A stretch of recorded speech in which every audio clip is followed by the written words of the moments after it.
আমাদের সমাজে যেমনভাবে বিড়ি, সিগারেট অবাধে মানুষ সেবন করছে, ঠিক তদ্রূপভাবে পানের সাথে তামাক, জর্দা এগুলো মানুষ চিবিয়ে খাচ্ছে। পানের সাথে জর্দা খাওয়ার ব্যাপারে শরীয়তের বিধান কি, এ বিষয়টা আমরা অনেকেই জানি না, যার কারণে এটা অবাধে আমাদের মাঝে অনেকেই খাচ্ছে। পানের সাথে জর্দা খাওয়ার ব্যাপারে শরীয়তের বিধান কি? যদিও এটি সরাসরি মদ বা ওই জাতীয় নেশাদ্রব্য না, সেজন্য এটাকে ঢালাওভাবে হারামও বলা যাচ্ছে না। তবে এটি স্বাস্থ্যের জন্য ক্ষতিকর এবং মুখে দুর্গন্ধ সৃষ্টি করে। যেহেতু স্বাস্থ্যের জন্য ক্ষতিকর এবং মুখে দুর্গন্ধ সৃষ্টি করে, সেহেতু এটিকে মাকরুহে তাহরিমি বা নাজায়েজ বলা হয়েছে। তবে কোনো ব্যক্তির জন্য যদি জর্দা খাওয়া চিকিৎসাগতভাবে নিশ্চিত ক্ষতিকর প্রমাণিত হয়, তবে তার জন্য তা খাওয়া হারাম হবে। যদি কোনো চিকিৎসক এটা বলে যে এটা আপনার স্বাস্থ্যের জন্য মারাত্মক ঝুঁকিপূর্ণ বা ক্ষতিকর, তাহলে এটা তার জন্য খাওয়া হারাম হবে। এখন কোরআনের আলোকে যদি জর্দার বিধান আমরা জানতে চাই, তাহলে পবিত্র কোরআন কি বলে? যদিও পবিত্র কোরআনে সরাসরি জর্দা বা তামাকের উল্লেখ নেই, তবে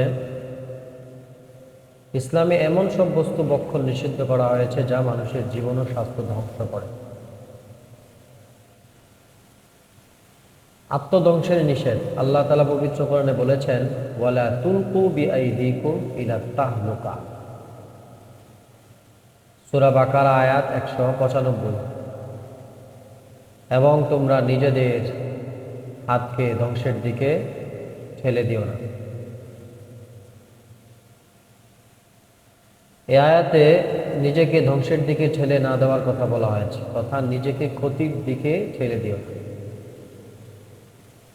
অন্য আয়াতে অপবিত্র বস্তু বর্জনের নির্দেশ রয়েছে। ওয়ায়ুহিল্লু লাহুমুত তাইয়্যিবাতি ওয়া ইউহাররিমু আলাইহিমুল খাবাইস। তিনি তাদের জন্য পবিত্র বস্তুসমূহ হালাল করেন এবং অপবিত্র বস্তুসমূহ হারাম করেন। সূরা আল আরাফ আয়াত নম্বর 157। চিকিৎসা বিজ্ঞানের মতে জর্দা বা তামাক স্বাস্থ্যের জন্য মারাত্মক ক্ষতিকর এবং ক্যান্সারের ঝুঁকি বাড়ায়। তাই একে খাবিস বা ক্ষতিকর অপবিত্র বস্তুর অন্তর্ভুক্ত ধরা হয়। হাদিস শরীফের আলোকে জর্দার কি বিধান রয়েছে? হাদিস শরীফে ক্ষতিকর এবং দুর্গন্ধযুক্ত বস্তু ব্যবহারের ব্যাপারে কঠোর নির্দেশনা এসেছে। নবীজি বলেছেন, লা দরর ওয়ালা দিরর। নিজের ক্ষতি করা যাবে না এবং অপরের ক্ষতিও করা যাবে না।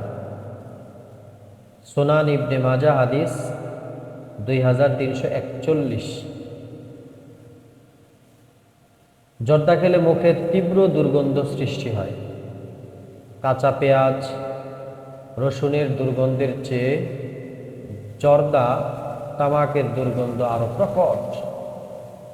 তাই হাদিসে এসেছে, মান আকালা নুমান আও বাসলান ফালিয়াতাজিলনা আও লিয়াতাজিল মসজিদানা। যে ব্যক্তি রসুন বা পেঁয়াজ খায়, সে যেন আমাদের থেকে দূরে থাকে অথবা আমাদের মসজিদ থেকে দূরে থাকে।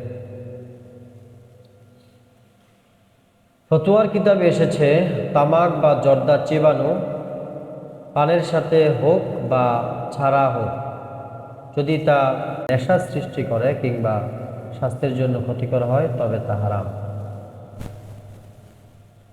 ফতোয়া শামী রদ্দুল মুহতার হানাফি ফিকহের অন্যতম নির্ভরযোগ্য কিতাব ফতোয়া শামিতে তামাক বা জর্দা জাতীয় ক্ষতিকর ও দুর্গন্ধযুক্ত পাতা খাওয়ার হুকুম সম্পর্কে বলা হয়েছে।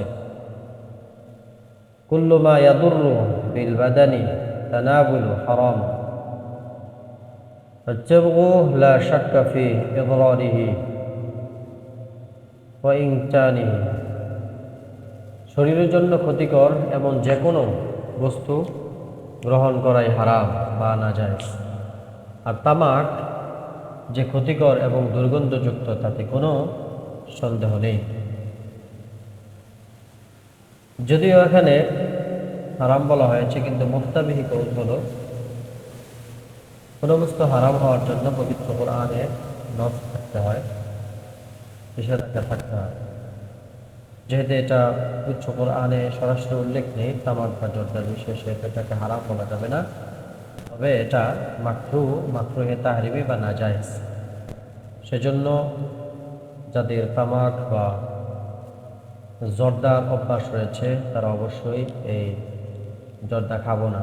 তবে হ্যাঁ, এখানে একটি বিষয় হলো, যদি কেউ মিষ্টির জর্দা খায় যেখানে ক্ষতিকর কোনো বস্তু না থাকে এবং সুঘ্রাণ থাকে, উপকারী জিনিস দিয়ে যদি মিষ্টির জর্দা তৈরি করা হয় তাহলে সেটা খাওয়া যাবে।